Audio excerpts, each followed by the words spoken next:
Le cancer de la prostate est l'un des cancers les plus fréquents chez l'homme et constitue la troisième cause de mortalité par cancer chez cette population, avec un pic de fréquence qui se situe entre 55 et 65 ans. Il y a beaucoup de maladies de la prostate. Les gens disent fréquemment j'ai la prostate, j'ai la prostate. En fait, la prostate a 3 maladies.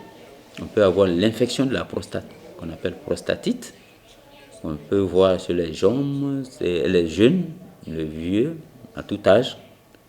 Mais il y a l'adénome de la prostate, qu'on appelle communément prostate, et puis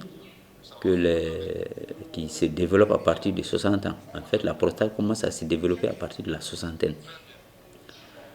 Bon, en même temps que cet adénome, il y a le cancer aussi qui peut se voir à cet âge-là. Les premiers symptômes du cancer de la prostate surviennent généralement à un stade avancé de la maladie, indique l'urologue. Dans la plupart des cas, ce sont des troubles urinaires qui affectent la miction, c'est-à-dire l'évacuation des urines de la vessie, même si parfois ces syndromes n'existent pas. Le problème de la prostate même, ça se manifeste par les problèmes urinaires en général.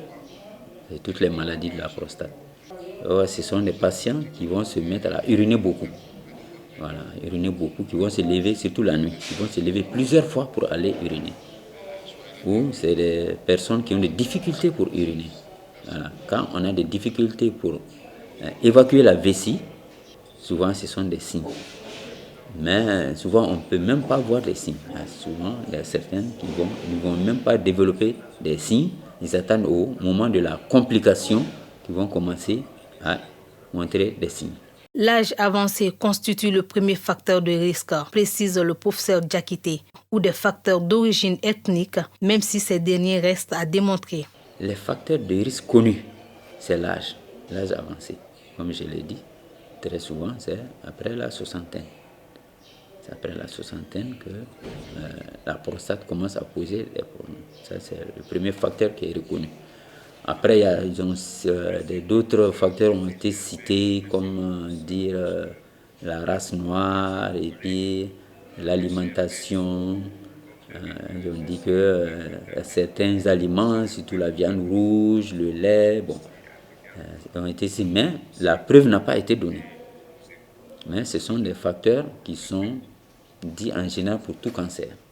Selon le spécialiste, le diagnostic ainsi que la prise en charge du cancer de la prostate nécessitent un certain nombre d'actions, notamment l'évaluation du taux de PCA, l'antigène spécifique de la prostate. Il faut faire le diagnostic, c'est-à-dire si devant il y a des signes, il faut venir consulter un urologue qui va vous faire examiner la prostate, demander des analyses comme le PSA. En général, quand le PSA est augmenté, donc cela montre qu'il y a un cancer, il faut suspecter un cancer de la prostate. Là, on va faire une biopsie, c'est-à-dire prendre une partie de la prostate pour envoyer ça au laboratoire qui va dire qu'il y a la présence d'un cancer. La prise en charge, ça dépend à quel stade la maladie est découverte. Si la maladie est découverte tôt, il y a des traitements, il y a une opération, il faut enlever la prostate, qu'on appelle prostatectomie. Mais le plus souvent chez nous, c'est que les patients arrivent tard, à un stade où on ne peut plus faire de l'opération. Mais il y a des traitements d'accompagnement qu'on peut faire.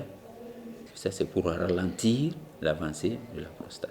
D'évolution lente et avec 1,41 million de cas recensés à travers le monde selon les statistiques de l'Organisation mondiale de la santé en 2022, le cancer de la prostate reste donc une pathologie dont un diagnostic précoce et une prise en charge rapide permettent de prévenir les complications ou soulager les symptômes.